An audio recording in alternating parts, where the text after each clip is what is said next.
viste problemas a la semana. No saben nada, entre discusiones, peleas, exámenes de Surma o de Lorelia, seguro pasamos los 50. Pero descubrí algo. No necesito resolver todos estos problemas con palabras.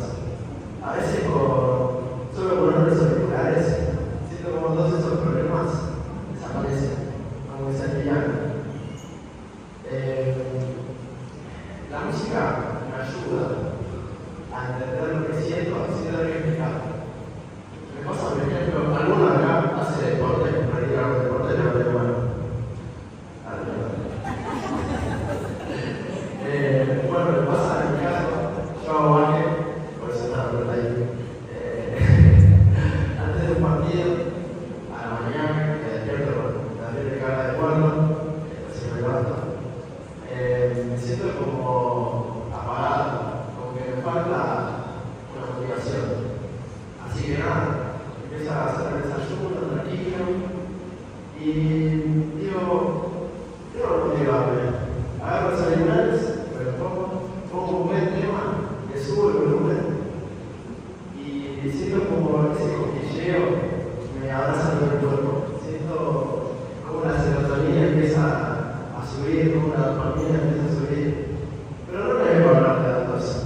Sabemos que la música activa ciertas partes del cerebro relacionadas con la motivación, con las emociones.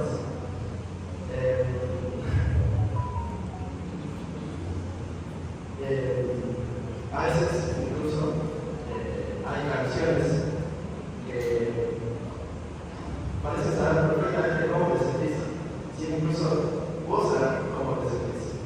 Me gusta cuando me siento triste, cuando estoy bajón, ponerme también música. Siento que cuando la tristeza llama, no importa, yo le hago, la abrazo, estoy triste.